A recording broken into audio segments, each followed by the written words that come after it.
We all just loved it. Absolutely loved it. You didn't have to ask. I mean, go there.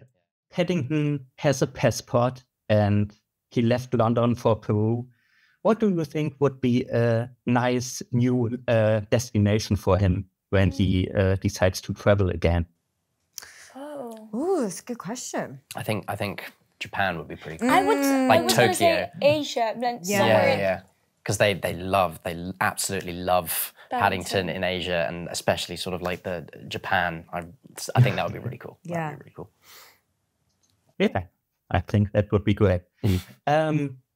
Now, of course, time doesn't stand still, and Judy and Jonathan are now older in this movie than they ever were in the Paddington books. If it were up to you, Madeleine and Samuel, would you like to return in further movies? Yeah, I mean, I'd love to keep going. Yeah. I think we had so much fun, especially on this one. And me and Sam were now being adults, we were able to get a bit more involved and be a bit more present instead of just doing all of our schoolwork and things like that. So I think we had so much fun on this one that I think I'd jump at the opportunity to do another. Yeah, I think. I definitely don't miss the schoolwork, and I think now as Maddie said, we're sort of present in the third one. It's sort of the hunger to want to keep going and continue with this beloved franchise. Okay, great. Now, of course, Paddington is an amazing film for the whole family. What movies did you grow up with and that you still enjoy watching? Oh, for me, it's I don't know if it's huge here, but it's the Studio Ghibli franchise. Like, those were my go-to movies, and they're still my comfort movies nowadays. So all of them. Yeah.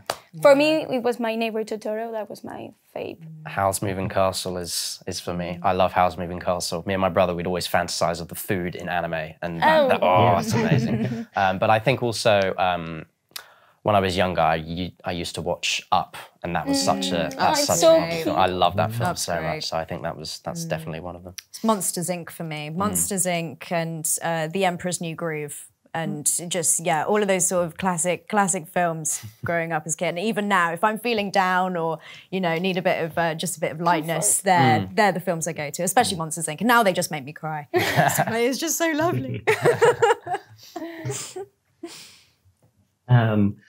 The home for retired bears seems like such a nice and warm and fantastic place. Could you imagine living there? Of course, not now, but if you are older. I think everyone would say wouldn't they? Crew and cast, we all just loved it. Absolutely. You didn't have to ask. I mean, go there. Okay.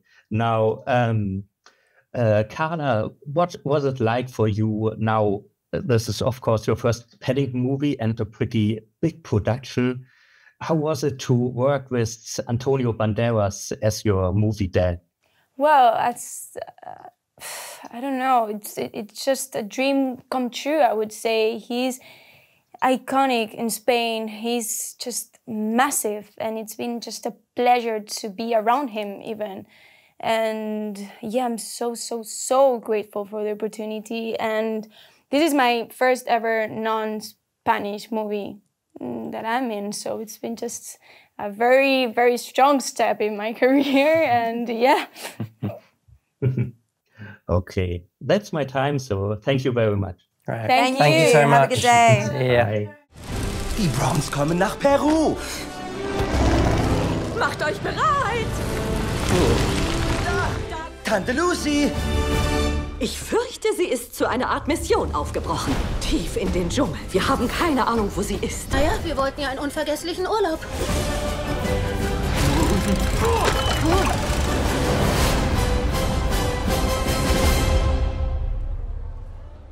Aha.